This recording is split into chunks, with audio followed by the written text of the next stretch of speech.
आदेश हो कि आओ एक बार धर्म की रक्षा के लिए, मानवता की सेवा के लिए परीक्षण की आवश्यकता है कि किसके पास साधनात्मक क्षमताएं हैं, किसके पास नहीं है। धर्म आडंबर पे नहीं चलना चाहिए। धर्म में यदि आडंबर समाहित हो गया तो मानवता नष्ट हो जाएगी और उसी दिशा में समाज बढ़ रहा है। मानवता की रक्षा के लिए आवश्यक है। और मेरा सामना करो। मैं रामदेव का विरोधी नहीं हूं। योग सिखा रहे, अच्छा कार्य कर रहे हैं, मगर उन्होंने जीवन में अब तक की यात्रा में बहुत गलतियां की हैं जो उनको नहीं करना चाहिए। और मैं हर मंच पे ठोकता हूं, उन्होंने बहुत गलतियों में सुधार किया है। पहले और अब के जीवन में बहुत बदलाव लाने का प्रयास किया है। मगर कहते हैं जब कोई गलतियां हो जाती है तो हमारा पीछा नहीं छोड़ती। आज अगर वो लोग दूसरों को ध्यान चिंतन दे कि बस प्रकट चित्र हो, दुख आ जाए दुखी मत हो, मैं कभी दुखी नहीं होता,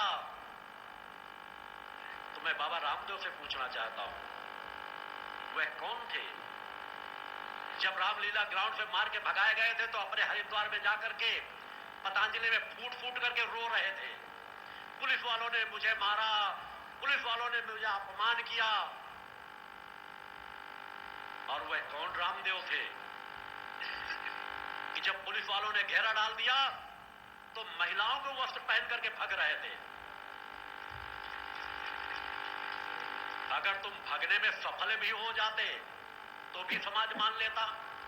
योगी है, शायद योग की कोई भी शक्ति रही हो, अदृश्य होकर के निकल गए होंगे। मगर रामदेव जी, आपसे ज्यादा तो तीक्ष्ण आंखें उन पुलिस वालों की हुई जो भ्रष्टाचार में लिप्त रहते हैं। उन्होंने आपको भेष बदलने के बाद भी आपको पकड़ लिया। अरे सम्मान से अपने वस्त्र पहन करके जाते। तुम्हारे देश की पुलिस थी, आतंकवादी नहीं थे, फिर भी तुम भागने को मजबूर हुए। कौन सा तनाव था? तुमने सभी जायज नाजायज रास्तों को तय किया अपने वैभव को बढ़ाने के लिए। हो सकता है दूसरा कोई टोक सके ना टोक सके, मैं जरूर टोकूंगा, क्योंकि गलत हो रहा है। अगर गलत नहीं हो रहा तो मुझे समझा दो, मैं मान जाऊंगा। तुमने अपने आप को इंटरनेशनल भिखारी बना बना करके लोगों के सामने हाथ जोड़ जोड़ करके गिड़गिड़ा करके हमें योग पीठ के लिए ऐसा पैसा दे दो, हमें ऐसा कर दो, करोड़ों करोड़ों रुपए लिया गया। अब आज कहते हो कि योग की शक्ति के बल पर मैंने इतने बड़े प्रतिष्ठान को खड़ा कर दिया। तो मैं सिर्फ पूछना चाहता हूं, किसी को अपमानित करना मेरा लक्ष्य नहीं कि योग की शक्ति का परिणाम है वह स्थान या इंटरनेशनल भिखारी बनने का परिणाम है वह स्थान। मैं जानना चाहता हूं।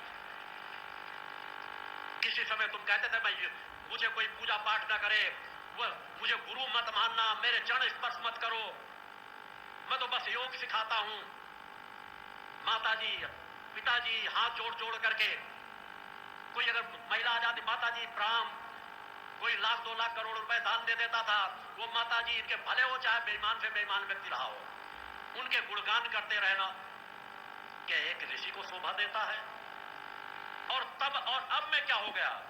अब अपने आप को धीरे धीरे करके योग ट्रेनर के साथ आचार के प्रति श्रद्धा रखो, आचार के प्रति श्रद्धा, अब गुरु के प्रति श्रद्धा रखो। क्या वैभव से कोई गुरु बन जाता है?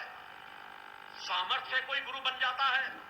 मैं सिर्फ पूछना चाहता हूं, क्योंकि इस तरह की अनेकों संस्थाएं चल रही हैं। मैं कह रहा हूं केवल मैं और वह सामने आ जाएं। और एक बात जानना चाहता हूं कि तुम बताओ, क्या धन संपदा से अगर गुरु बन जाते हैं तो टाटा बिरला को भी धर्मगुरु बन जाना चाहिए, मुकेश अंबानी को भी धर्मगुरु मान लेना चाहिए?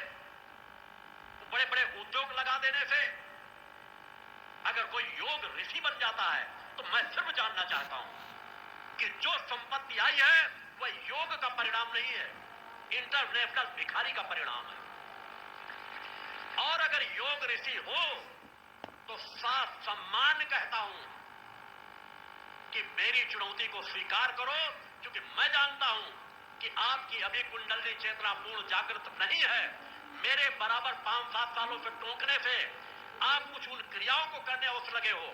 पात्रता है, पात्रता है, मगर शक्ति नहीं है। इसलिए कि प्रारंभ गलत किया गया। अगर प्रारंभ सही रास्ते से चल रहे होते तो आप ध्यान और समाज की पराकाष्ठा पे होते। मैं फिर कहना चाहता हूं, अगर है तो ससम्मान्य स्थान दूंगा।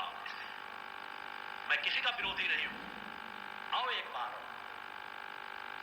बैठ ले, समाज देखे, मशीनें लगा दी जाएं और देखें कि आप ध्यान समाज में जा सकते हैं कि मैं जा सकता हूं। जिस भक्षिका को पहले बुराई करते थे, तीक्ष्ण भक्षिका मत करो, केवल कपाल भांति करते रहो। अब आज वही क्रियाओं पर आकर्षण करने का प्रयास करते। मैंने भक्षिका के तीनों अलग अलग रूप बताए थे कि सौंप में भक्षिका से कुंडली चेतना को चढ़ाया जा सकता है। आज अधिक से अधिक उसी में लगे रहते हैं, जो कहीं न कहीं मूलाधार चक्र धीरे धीरे करके उस दिशा की ओर चैतन्य हो रहा है। कुछ अच्छे कार्य करते ही शक्ति ऊर्जा साथ देना प्रारंभ कर देती है। मैं कह रहा हूं, इस धरती पर मैं रामदेव का सबसे बड़ा हितैषी हूं, मगर उनके हर गलत कार्य का सबसे बड़ा विरोधी भी हूं। मैं चाहता हूं ऐसे अच्छे लोग अच्छे कार्य करें, समाज का हित हो सकता है।